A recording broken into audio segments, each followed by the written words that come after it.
안녕하세요.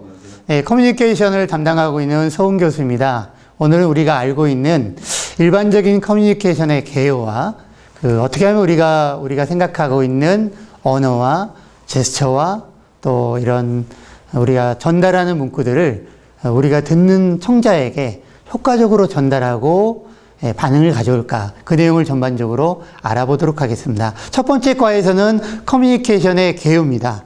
화면을 보시는 것처럼 커뮤니케이션이라는 개념이 무엇이고 그 개념에 대해서 올바른 역할을 우리가 잘 수행하고 있는가를 잠깐 한번 살펴보도록 할까요?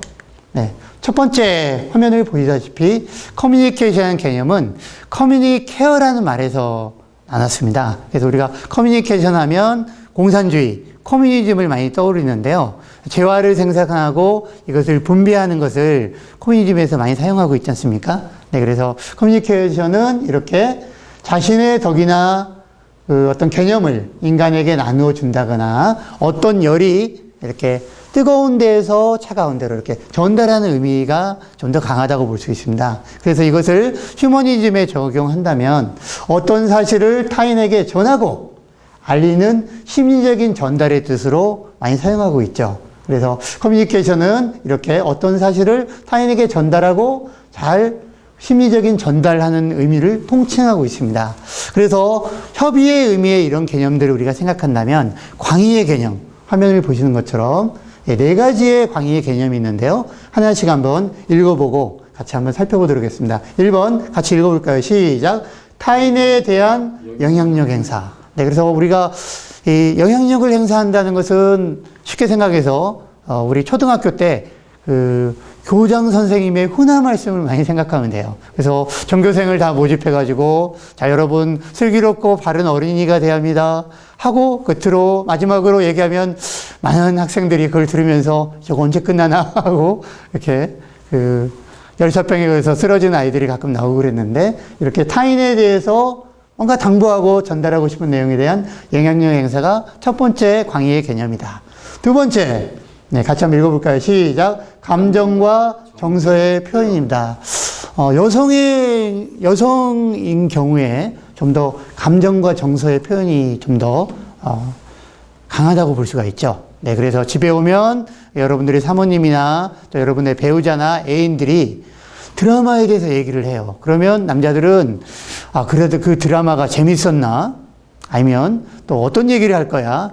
그런 얘기보다도 잘 들어주면 돼요. 왜 그렇죠? 감정과 정서를 표현하기 때문에 얘기를 해서 그래서 그 드라마가 재밌었다는 얘기겠군, 그 드라마가 재미없다는 얘기겠군 하면서 잘 경청해 주면 돼요. 네, 그래서 여성들은 특히 감정과 정서를 잘 표현한다라고 볼 수 있습니다.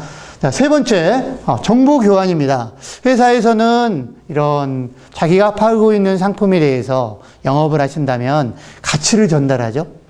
회의를 통해서 어떻습니까? 지난주에 우리 김대리가 무엇을 했고 이번 주에 또 뭘 할 건지 회의를 통해서 정보를 교환합니다. 그래서 그 정보가 제대로 지난주에 목표로 했던 그 실적에 대해서 잘 해나가고 있구나. 이번 주에 어떤 행동을 할 거구나. 예측 가능하죠. 네, 그러면서 자기가 서로 기대사항 같은 것을 이 정보 교환을 통해서 서로 전달하고 있습니다. 네 번째, 공식적인 조직 구조입니다. 공식적인 조직 구조에서 고객에 대해서 설명회를 한다거나 또 고객사에게 새로운 신제품이 출시됐기 때문에 프레젠테이션을 해야 하는 경우. 네, 그래서 타인에 대한 영향력 행사와 감정과 정서의 표현, 정보 교환, 공식적인 조직 구조를 통칭하는 개념이 커뮤니케이션의 광의적인 개념이라고 볼 수가 있습니다. 네, 그래서 이 커뮤니케이션은 여러 면에서 상당히 중요한데요. 이 커뮤니케이션이 잘 되는 조직일수록 개방된 커뮤니케이션의 효과를 갖고 있습니다. 마이크로소프트나 외국의 지금은 구글이라든지 또 나이키라든지 이런 조직들을 보면 이 세 가지의 어떤 특성이 있다고 그럽니다. 회사에 가보면 일단은 많이 웃고 활발한 업무 분위기가 있어요. 일을 잘하면서 즐겁게 일하고 활발한 업무 분위기가 있으니까 일도 더 잘 된다는 느낌이 좀 들겠죠. 두 번째, 아무래도 수직적인, 우리로 따지면 부장이 있고 과장이 있고 차장이 있고 대리가 있고 또 사원이 있으면 아무래도 수직적이어서 회의 시간에 한번 우리 김대리 얘기해봐 하면 딱딱한 개념에 의해서 뭔가를 이렇게 의무감에 밀려서 대화를 하게 되는데, 좋은 커뮤니케이션이 개방된 조직은 상사에 대한 이런 수직적인 것이 좋고 친밀감, 신뢰감을 가지고 편안하게 얘기할 수 있다는 겁니다. 네, 그리고 자기가 얘기했을 때 다른 사람들이 의견을 존중하고 잘 받아들인다는 느낌이 들죠. 자, 그래서 여러분들에게 한번 질문을 한번 드려보면 어떠세요? 자, 가정에서 일할 때 내가 활발한 가족의 분위기에서 상사에 대해, 또 우리 아버지나 엄마에 대해서, 그래, 집안에 대해서 우리 가족이 좀 더 잘 되기 위해서 좋은 아이디어 없을까? 친밀감과 신뢰감으로 대하고 있습니까? 또 아이들이 얘기하면 자기 의견들이 존중되고 엄마 아빠가 잘 받아들인다는 그런 분위기가 예스라고 하셨다고 그러면 개방된 커뮤니케이션의 효과를 누린다고 볼 수가 있습니다. 또 여러분들의 회사의 조직에 대해서 한번 대입을 해보죠. 활발하게 업무 분위기 속에서 웃으면서 얘기하십니까? 또 상사에 대한 친밀감과 신뢰감이 있으십니까?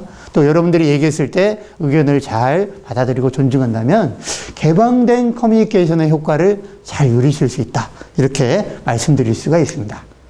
자, 그래서 커뮤니케이션은 이렇게 말씀 앞에서 드린 것처럼 대화하는 거죠. 네, 그래서 메시지를 주는 그 사람이 있어요. 이거를 영어로 sender라고 하는데, 또 메시지를 받는 사람이 있어요.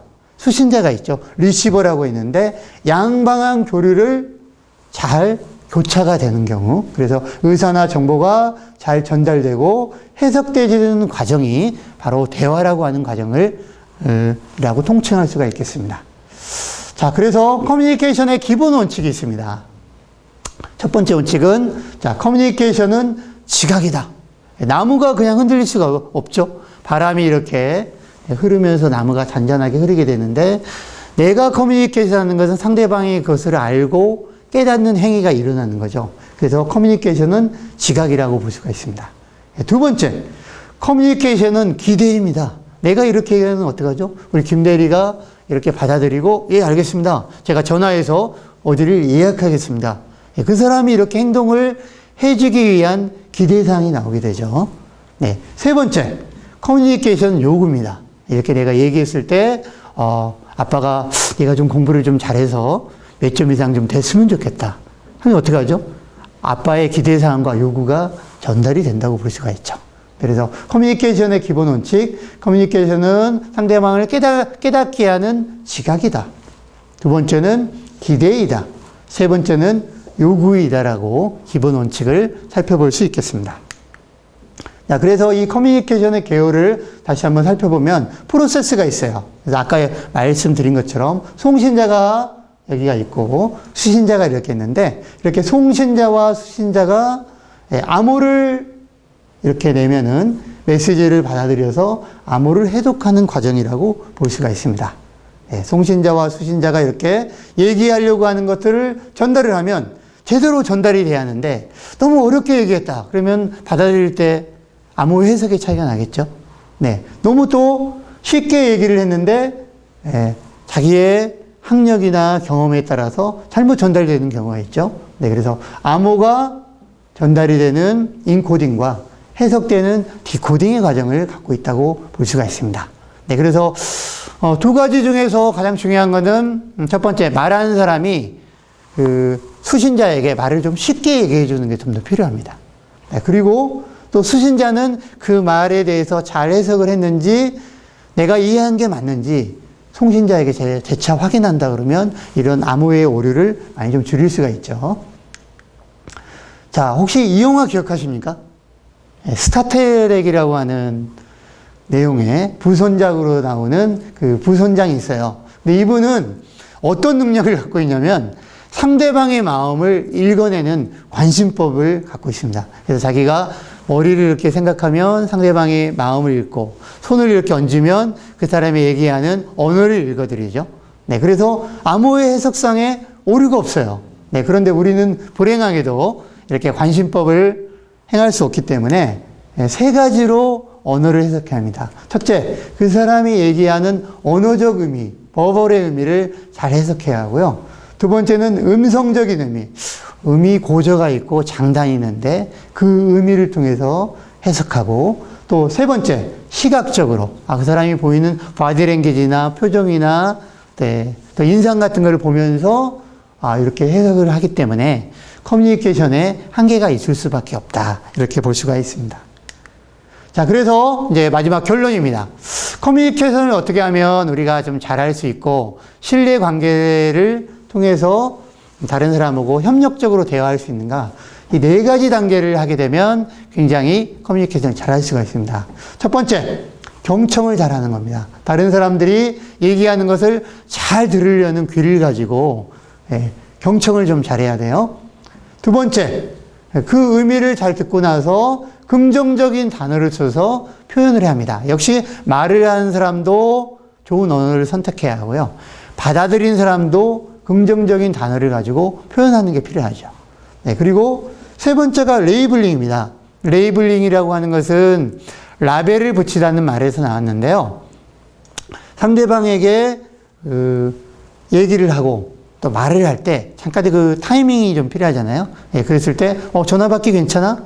잠깐 말씀드릴 게 있는데 시간이 괜찮으세요? 이렇게 언어를 준비하는 과정이 레이블링입니다. 그리고 마지막으로 칭찬에 되도록이면 그 사람의 입장에서 좋은 의미를 가지고 칭찬해 주면서 뭔가 당부사항을 얘기하는 이 신뢰관계의 네 가지 기술이 있습니다. 그래서 오늘은 전체적인 개요를 다 살펴봤는데요. 여러분들이 기억하실 것은 경청하고 긍정적인 단어 표현을 통해서 레이블링을 거쳐서 칭찬하게 되면 여러분들이 커뮤니케이션 할 때 성과와 존경을 받을 수 있다. 내용들을 한번 살펴봤습니다. 이 과정을 좀 정리하면서 여러분들이 커뮤니케이션은 언어를 전달했을 때 기대이다, 지각이다, 요구이다, 이 개념들을 생각하고요. 경청, 단어 표현, 레이블링, 칭찬을 통해서 신뢰관계 형성을 위한 대화 기술을 할 수 있다. 이 개념을 잠깐 설명을 드리고, 두 번째 장에서는 경청, 어떻게 하면 상대의 말을 잘 이해하고 또 암호화된 것을 잘 해석할 수 있는지, 그 내용을 두 번째 장에서 같이 한번 살펴보도록 하겠습니다. 오늘 감사합니다.